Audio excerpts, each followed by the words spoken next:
Bonjour à tous, ici la coalition. Cette vidéo est très spéciale car je tiens à remercier personnellement tous ceux qui nous ont répondu pour la table ronde qui se passera jeudi de 10h à 11h sur la chaîne YouTube Putain de Radio. Nous tenons à remercier Bruno Le Flop, nous tenons à remercier Marc Fontaine de Univers Éco-Responsable, nous tenons à remercier Franck Randa, nous tenons à remercier le CNTF, Conseil national de transition de Éric Fioril, et nous tenons à remercier David Maximus de Je suis Blocus. Sauf que nous avons une petite remarque, une petite suggestion au niveau de David de Je suis Blocus. David, mon ami, ce que tu fais est très bien, ce que tu fais est magnifique. Mais il y a un petit bémol. En ce qui me concerne, tu n'es pas majoritaire. Tu n'es pas encore suffisamment fort pour prétendre ce que tu prétends sur les réseaux sociaux. Tu le sais tout aussi bien que moi. Et pour que cela change, il ne faut pas uniquement recruter pour ton ONG, mais tu peux aussi apporter ton aide. Car, je tiens à te le rappeler, l'union fait la force, mais la force fait l'union. Et que c'est ensemble que nous allons pouvoir changer les choses. Bien évidemment, beaucoup de personnes pensent que les manifestations, que les blocus, que les revendications ne servent à rien. Vous n'avez pas tout à fait tort, car je tiens à le répéter, nous nous battons à l'heure actuelle où nous descendons pour les conséquences de nos problèmes, et non à cause de la cause de nos problèmes. La cause, c'est tout simplement l'Union européenne. C'est d'ailleurs pour cela que, en étant belge, je connais bien le problème, vu que l'Union européenne se trouve dans mon pays. Et pourquoi je suis en France?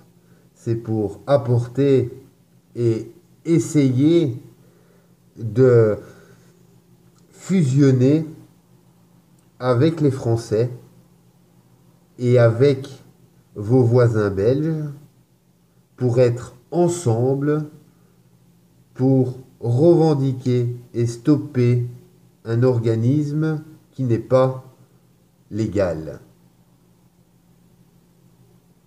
Et pour cela, la Belgique aura besoin de la France, mais la France a besoin de la Belgique.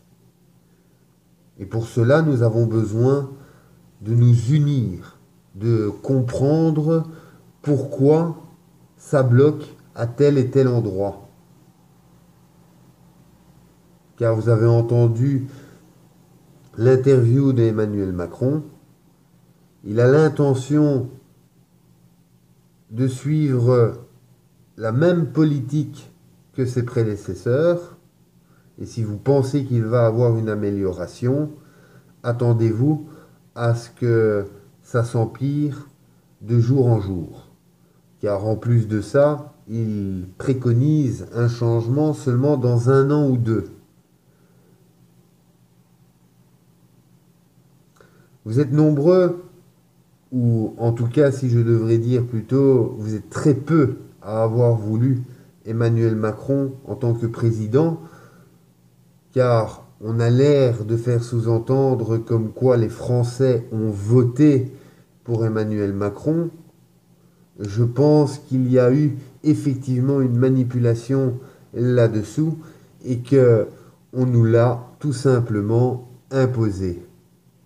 Car il n'a été certainement pas majoritaire, car la majorité des Français n'en voulait pas.